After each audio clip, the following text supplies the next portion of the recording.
A'udzu billahi minasyaitonir rajim. Bismillahirrahmanirrahim. Qul a'udzu birabbil falaq. Katakan, hai Muhammad, aku berlindung kepada Tuhan yang menguasai subuh, ya, yang memunculkan waktu subuh terbitnya matahari. Min syarri ma khalaq, dari segala kejahatan makhluknya, ya. Wa min syarri ghasiqin idza waqab, dan dari kejahatan malam apabila telah gelap gulita. Wa min syarri naffatsati fil 'uqad, dan dari tiupan nenek-nenek sihir, ya, yang ditiup atau menghembus pada buhul-buhul. Wa min syarri hasidin idza hasad, dan dari iri dengkinya orang yang dengki. Ya, makna umumnya ayat ini adalah, katakan, hai Muhammad, aku berlindung kepada Tuhan yang menguasai waktu subuh. Maknanya, semua apapun yang akan aku hadapi di waktu pagi ini, maka semuanya aku berlindung kepada Allah SWT. Kalaupun ada keburukan, maka keburukan agar aku diselamatkan. Terbukti setelahnya datang ayat, min syarri ma khalaq, dari semua keburukan yang diciptakan. Maksudnya pada waktu pagi ini, ya, pada waktu pagi itu. Kita minta agar dijauhkan dari semua keburukan. Kemudian juga, wa min syarri ghasiqin idza waqab, selain perlindungan di waktu pagi, juga perlindungan di malam hari. Dan aku juga berlindung kepada Tuhan dari kejahatan malam apabila telah gelap gulita. Ya, karena umumnya kriminal, kejahatan, kemaksiatan terjadi justru di malam hari. Ya, kita tahu kan begitu, umumnya depan mata seperti diskotik, bar, karaoke. Walaupun ada yang buka pagi, siang, tapi umumnya orang malam hari. Karena orang malam hari itu sudah tidak bekerja, tidak mencari rezeki. Mereka banyak waktu lowong, kemaksiatan terjadi justru di waktu-waktu lowong itu, ya. Kalau kita lagi lapang, maka biasanya kita melakukan dosa-dosa tersebut. Kemudian dari keburukan malam, ataupun ada kejahatan orang lain akan melakukan kepada kita, perampokan, ya, pembunuhan. Ini semua terjadi biasanya di malam hari karena orang tidak terlalu banyak yang melihatnya. Kalau siang bolong kan bisa ketahuan. Maka kita berlindung dari semua keburukan yang bisa terjadi di malam itu.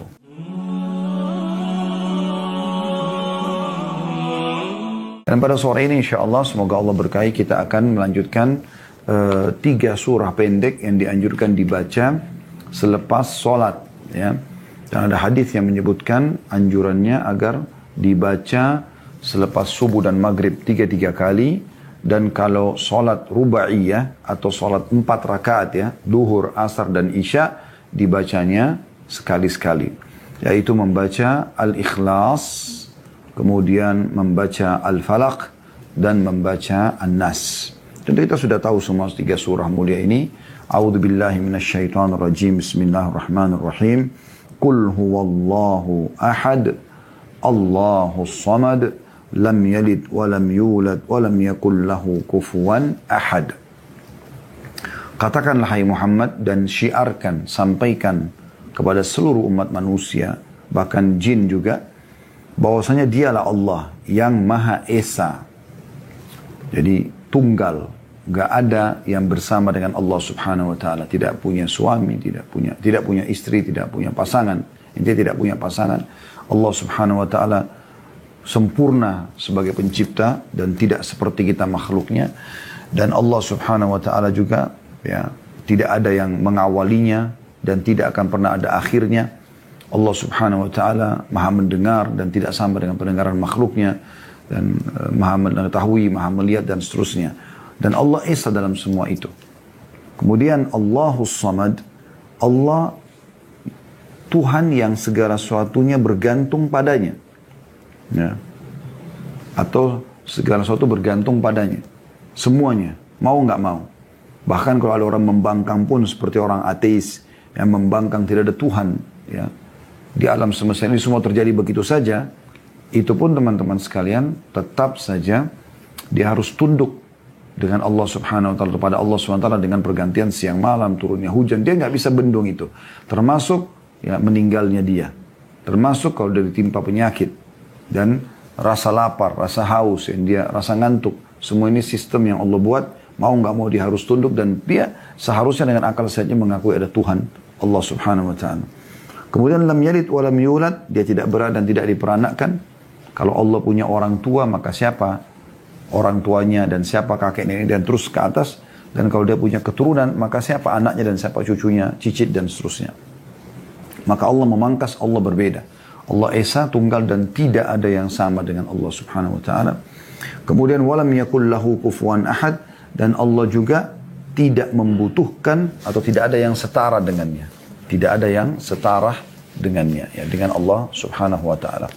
Baik teman-teman sekalian, dalam surah Al-Ikhlas ini ada hal-hal yang harus kita jelaskan, kemudian baru kita masuk ke dalam surah Al-Falaq dan An-Nas insyaallah.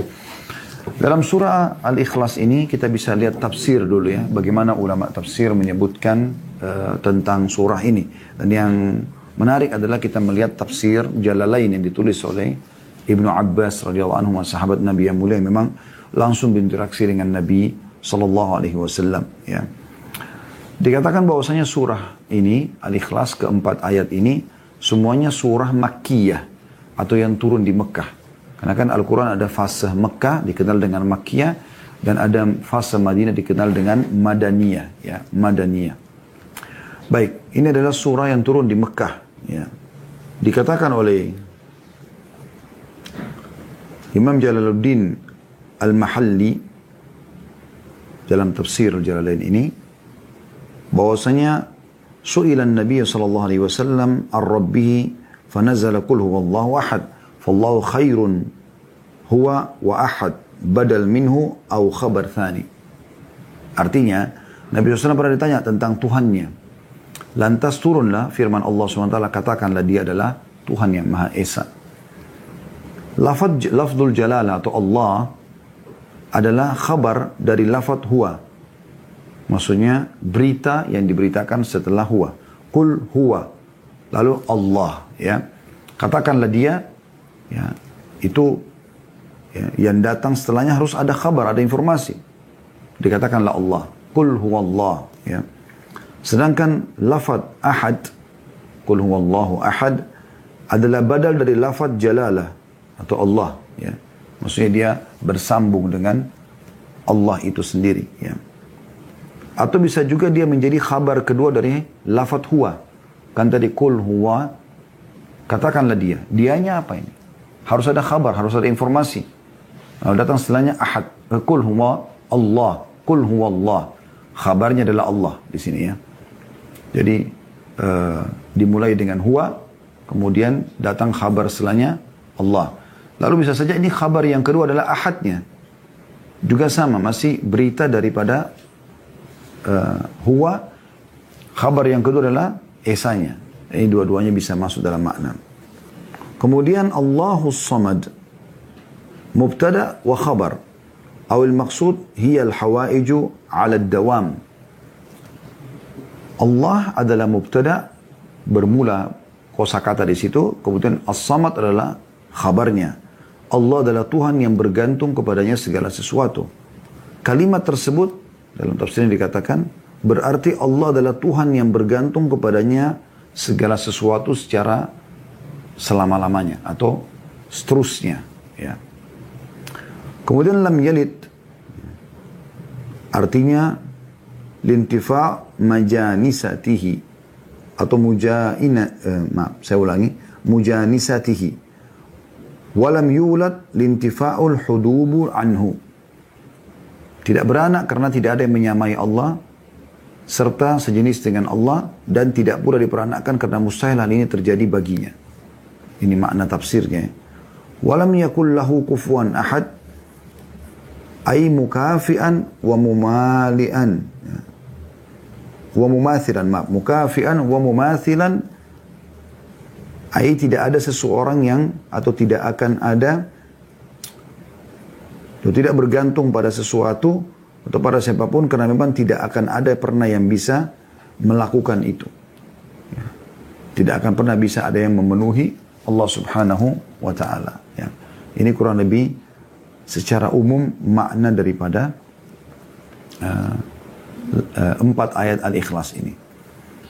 Baik teman-teman sekalian, kita akan masuk ke Al-Falaq juga. Saya akan bacakan dulu secara umum ya. A'udzu billahi minasyaitonir rajim. Bismillahirrahmanirrahim. Qul a'udzu birabbil falaq. Katakan hai Muhammad, aku berlindung kepada Tuhan yang menguasai subuh ya, yang memunculkan waktu subuh terbitnya matahari. min syarri ma khalaq, dari segala kejahatan makhluknya. Ya. Wa min syarri ghasiqin idza waqab, dan dari kejahatan malam apabila telah gelap gulita. Wa min syarri naffatsati fil 'uqad, dan dari tiupan nenek-nenek sihir, ya, yang ditiup atau menghembus pada buhul-buhul. Wa min syarri hasidin idza hasad, dan dari iri dengkinya orang yang dengki. Ya, makna umumnya ayat ini adalah, katakan hai Muhammad, aku berlindung kepada Tuhan yang menguasai waktu subuh. Maknanya, semua apapun yang akan aku hadapi di waktu pagi ini, maka semuanya aku berlindung kepada Allah SWT. Kalaupun ada keburukan, maka keburukan agar aku diselamatkan. Terbukti setelahnya datang ayat, min syarri ma khalaq, dari semua keburukan yang diciptakan. Maksudnya pada waktu pagi ini, ya, pada waktu pagi itu kita minta agar dijauhkan dari semua keburukan. Kemudian juga wa min syarri ghasiqin idza waqab, selain perlindungan di waktu pagi juga perlindungan di malam hari. Dan aku juga berlindung kepada Tuhan dari kejahatan malam apabila telah gelap gulita. Ya, karena umumnya kriminal, kejahatan, kemaksiatan terjadi justru di malam hari. Ya. Kita tahu kan begitu, umumnya depan mata seperti diskotik, bar, karaoke. Walaupun ada yang buka pagi, siang, tapi umumnya orang malam hari. Karena orang malam hari itu sudah tidak bekerja, tidak mencari rezeki. Mereka banyak waktu lowong, kemaksiatan terjadi justru di waktu-waktu lowong itu, ya. Kalau kita lagi lapang, maka biasanya kita melakukan dosa-dosa tersebut. Kemudian dari keburukan malam, ataupun ada kejahatan orang lain akan melakukan kepada kita. Perampokan, ya, pembunuhan. Ini semua terjadi biasanya di malam hari karena orang tidak terlalu banyak melihatnya. Kalau siang bolong kan bisa ketahuan. Maka kita berlindung dari semua keburukan yang bisa terjadi di malam itu. Kemudian wa min syarrin naffatsati fil 'uqad, dan juga dari tiupan atau hembusan nenek-nenek sihir, ya, yang dia hembuskan atau dia tiupkan pada buhul-buhul. Ya. Makna buhul adalah mediasinya, media yang digunakan.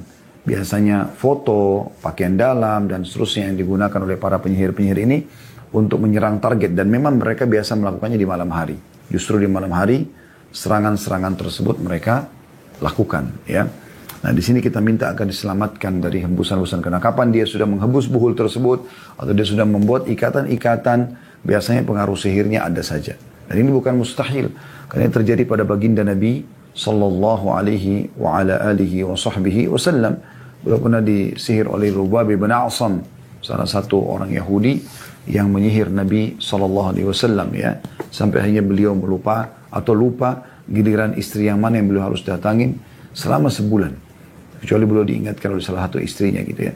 Hanya Nabi SAW berdoa sampai akhirnya Nabi SAW bermimpi dan diinformasikan oleh malaikat kalau memang ada buhul. Beliau disihir oleh Lubab bin A'sam dan ada buhul yang diambil.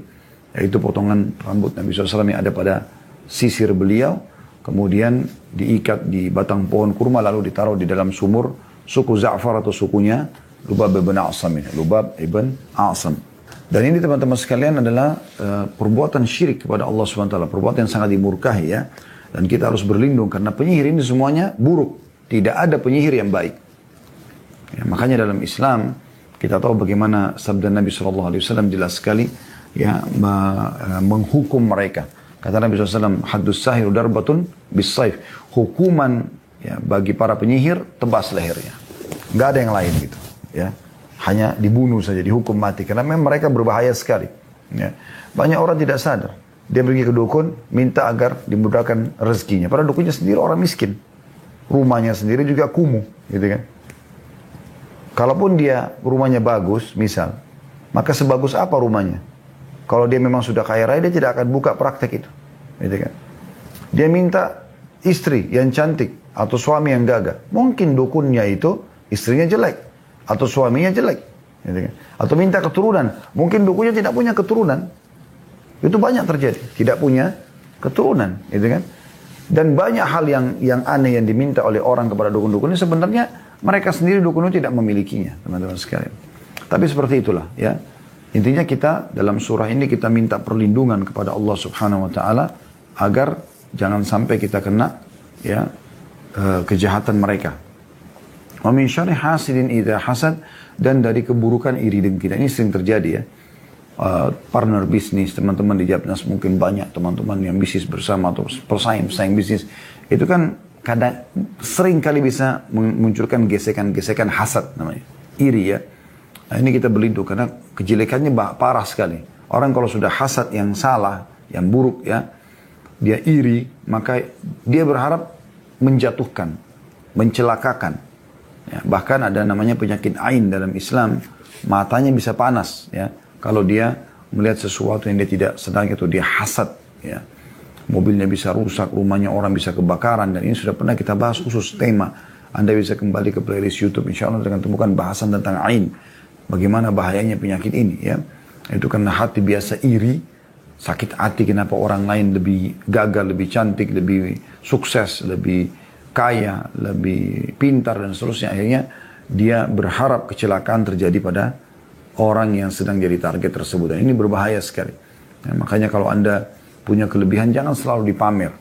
Kecuali darurat memang dibutuhkan untuk Anda ajarkan kepada orang ilmunya. Tidak perlu dipamer. Karena orang kadang-kadang lupa. Dia pamer. Dia pajang. Dia keluar negeri. Buat status. Pasang foto makanan. Pasang ini. Mereka tidak tahu. Dan ini sudah diingatkan oleh para ulama. Bahayanya penyakit ain. Kalau ada orang yang hasad ini bahaya. Di Saudi ada diangkat beberapa contoh. Cuplikan ada orang yang anaknya lucu sekali, Masya Allah. Dibuat menari-menari anak itu. Ya. Terus di shooting diangkat di medsos. Apa yang terjadi? 3 jam setelah itu masuk rumah sakit anak itu. Kena penyakit ain. Ya. Kena orang iri dan dengki. Begitu juga dengan terjadi di Riyadh. Di Riyadh, ya, di ibu kota Saudi beberapa waktu yang lalu. Ada satu anak pintar sekali, cerdas, selalu juara di sekolahnya. Ya. Bahkan sudah kuliah anak ini. Subhanallah. Dia kemudian divonis oleh dokter, tiba-tiba hafalannya hilang dan dia divonis oleh dokter di otaknya itu ada cairan dan harus dioperasi, dikeluarkan. Maka salah satu kerabatnya kebetulan faham agama, dia sebelum eksekusi atau dilakukan operasi ini, dia bertanya kepada salah satu syekh ya, salah satu ulama di Riyadh, ini ada terjadi seperti ini. Kata syekhnya, coba cari, ada nggak keluarganya yang hasad sama dia, yang iri sama dia? Ya. Kalau ada, coba minta air wudunya ya, atau air mandinya lalu disiramkan kepada dia. Mereka telusuri satu persatu, ternyata mereka temukan memang ada satu tantenya anak ini, yang anaknya tantenya itu kuliah sama anak ini dan selalu merasa ponakannya ini saingan. Maka mereka lalu merayunya baik-baik, bicara baik-baik sampai akhirnya dia bersedia memberikan air wudu, lalu disiramkan kepada orang ini. Subhanallah, beberapa 1 jam setelah itu hilang cairan di otak tersebut dan tidak jadi dioperasi.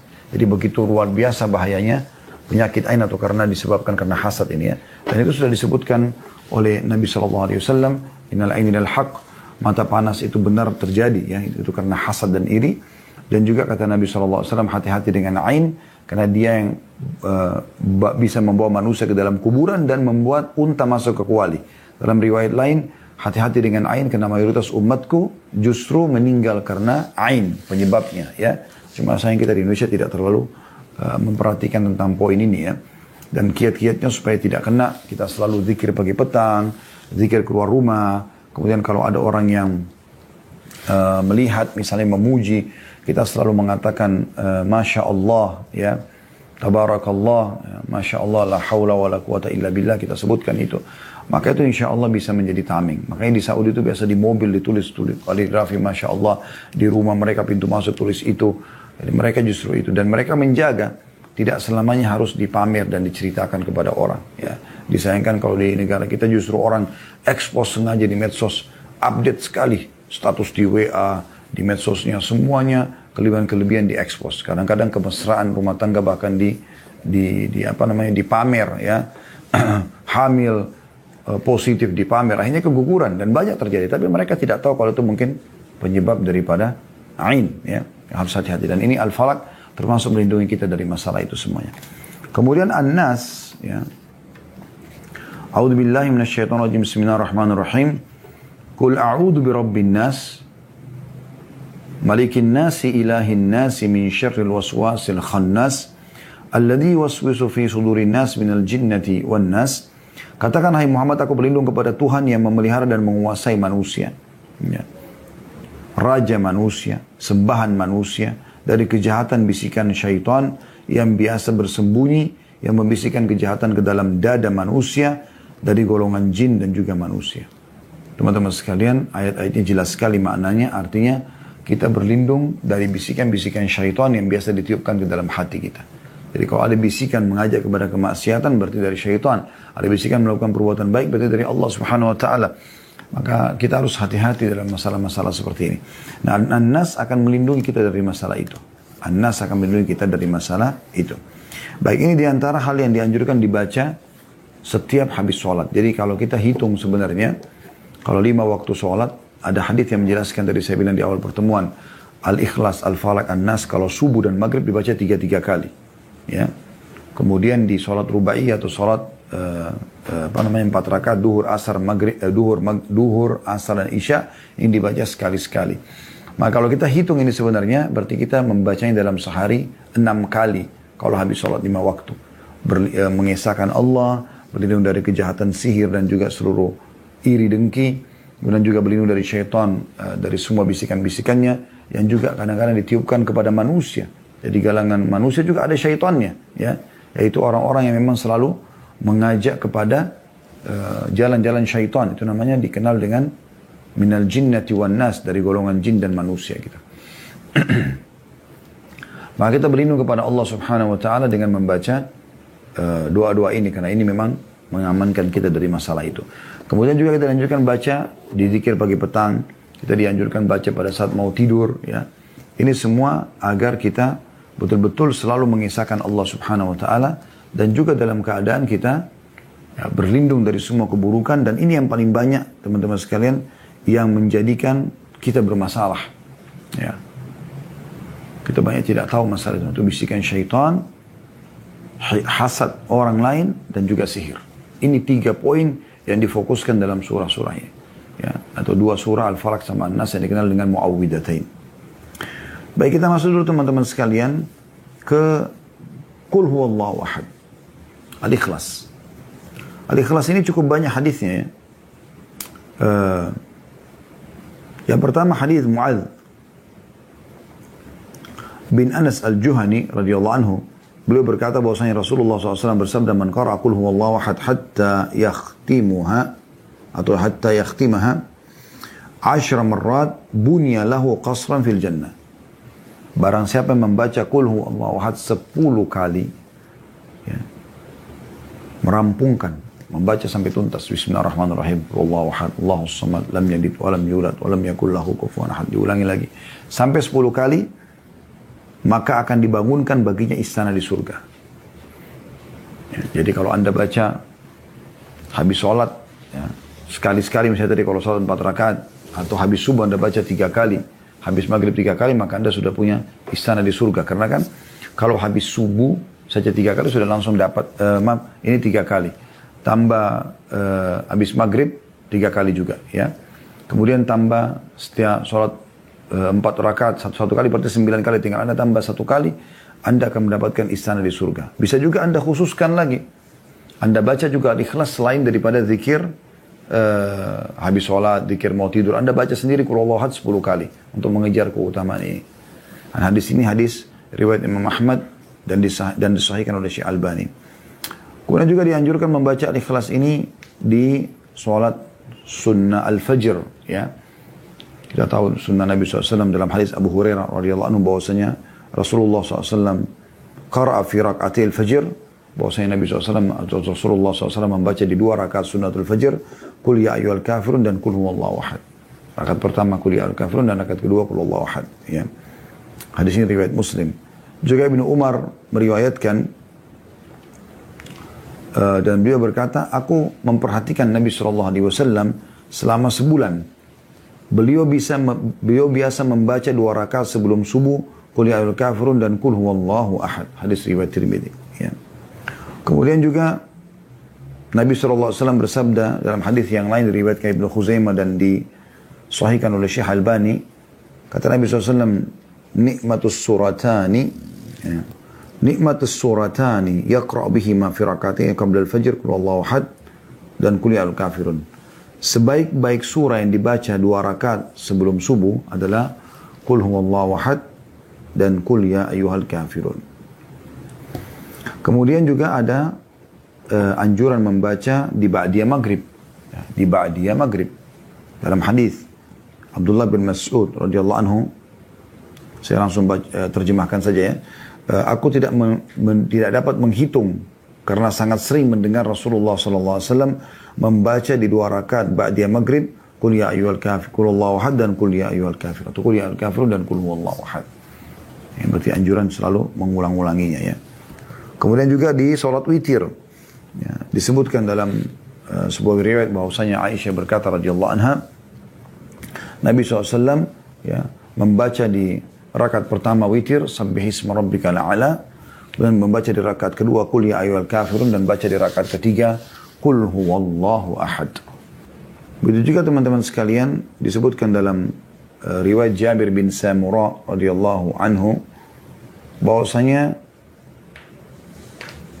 di hari Jumat juga dianjurkan ya, di sholat maghrib membaca di rakaat pertama Al-Kafirun dan rakaat kedua Al-Ikhlas ya.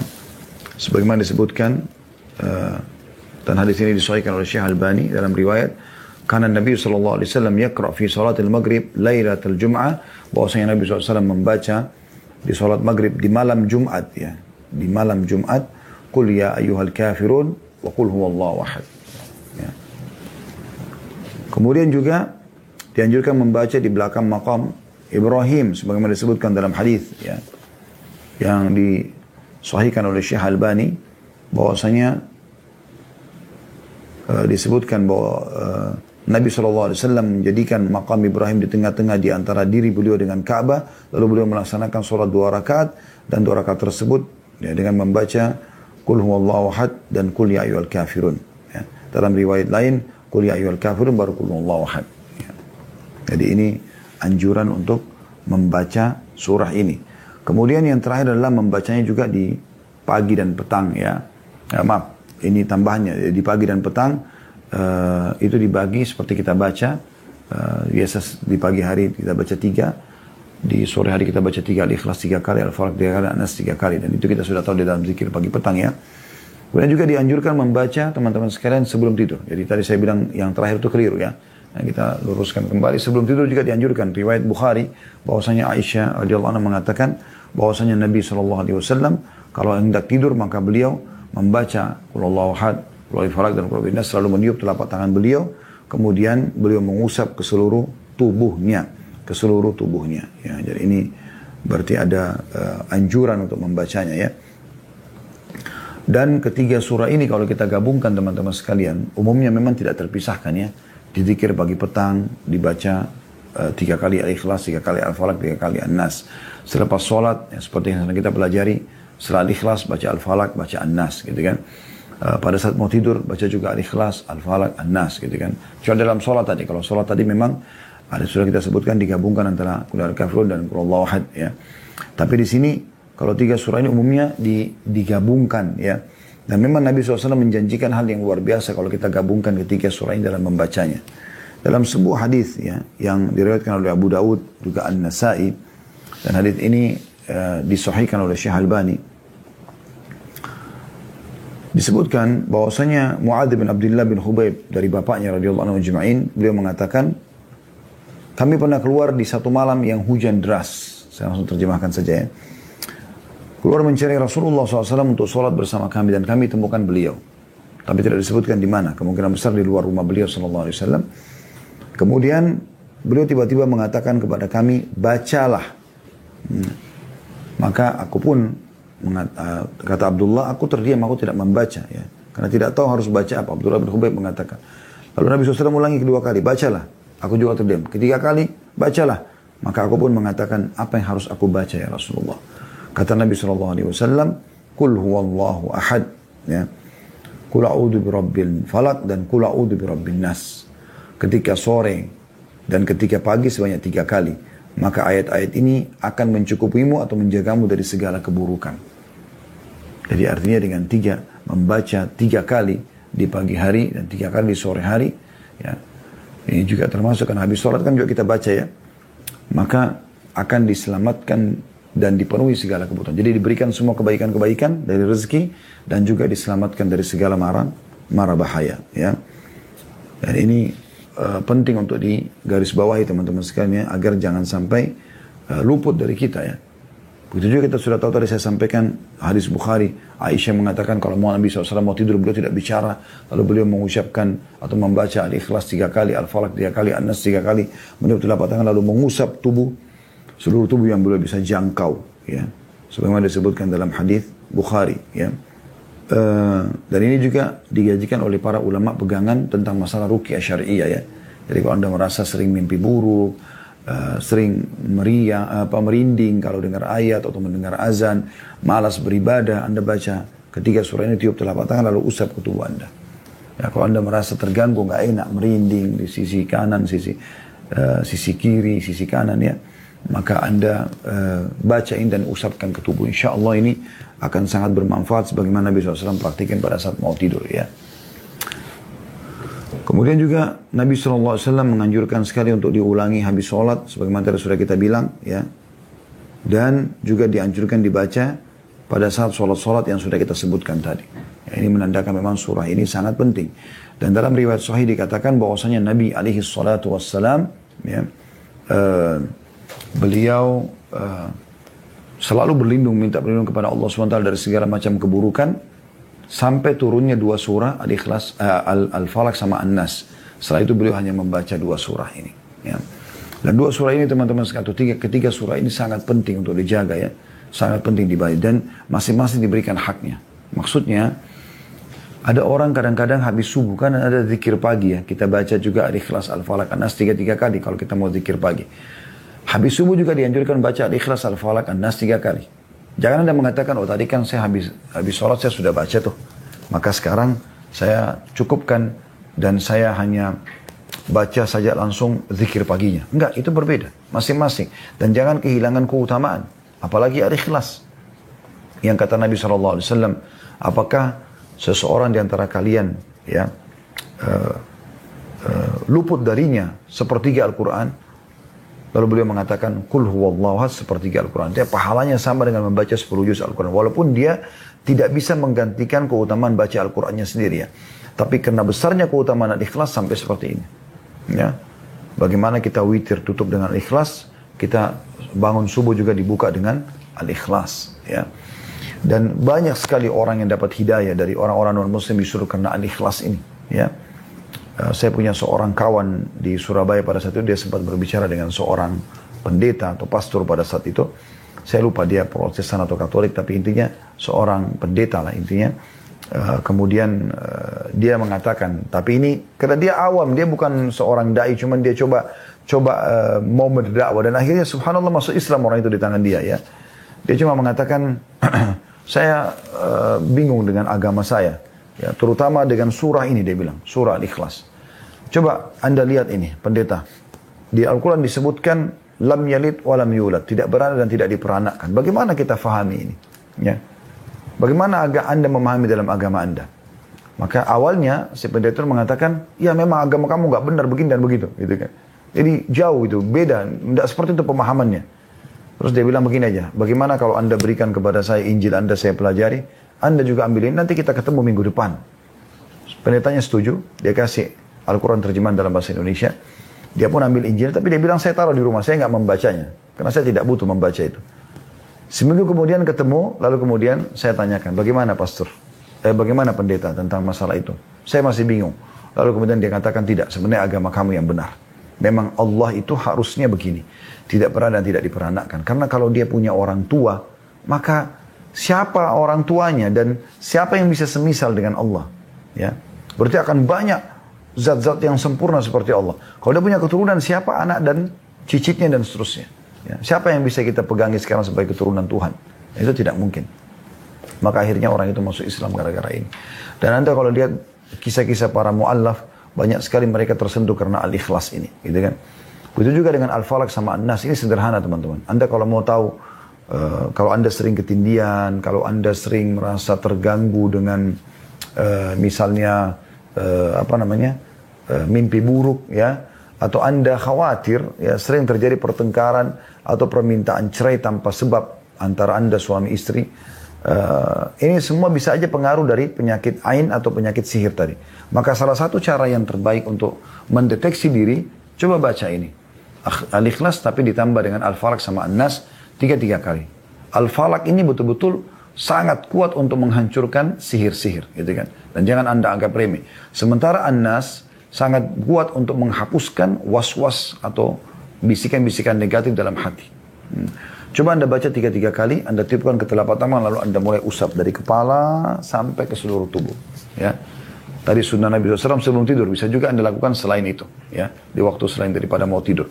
Anda coba praktikin. Kalau misalnya Anda merasa merinding badannya, merasa nggak enak, mual, mau sendawa, ada perasaan emosi muncul, maka ini semua berarti ada pengaruh daripada sihir, dan Anda terus praktikin saja dengan izin Allah SWT, Anda akan disembuhkan. Ya, saya pernah meruqyah beberapa orang pada saat Allah memang sedang memudahkan hal itu, maka kami bacakan, dan saya pada saat selesai baca semua ayat-ayat ruqyah, saya tanya, ayat apa yang paling berpengaruh? Yang paling terasa gak enak, kayak terganggu jin yang ada di badannya. Maka dia mengatakan Al-Falaq, An-Nas, sama ayat kursi. Gitu kan. Juga ayat-ayat sihir, pembatal sihir yang disebutkan tentang bagaimana kemenangan Nabi Musa AS dari para penyihir-penyihir Fir'aun. Tapi Al-Falaq itu kuat sekali teman-teman sekalian. Ya. Tanamkan ini pada anak-anak, selalu bacakan, gitu kan. Saya pun kadang-kadang kalau pulang dari luar, kemudian bawa anak-anak, ini sebelum masa pandemi ya, pandemi alhamdulillah kita lebih banyak di rumah. Tapi sebelumnya kadang-kadang kalau keluar, sempat saya pernah keluar ke mall satu waktu, bersama anak-anak kecil-kecil, Masya Allah.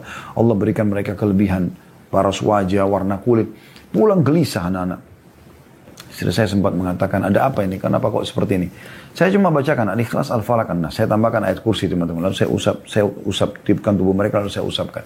Masya Allah, tabarakallah. Habis itu selesai. Semuanya kembali ceria seperti biasa gitu ya. Kita tidak tahu kapan orang hasad, iri kepada kita ya.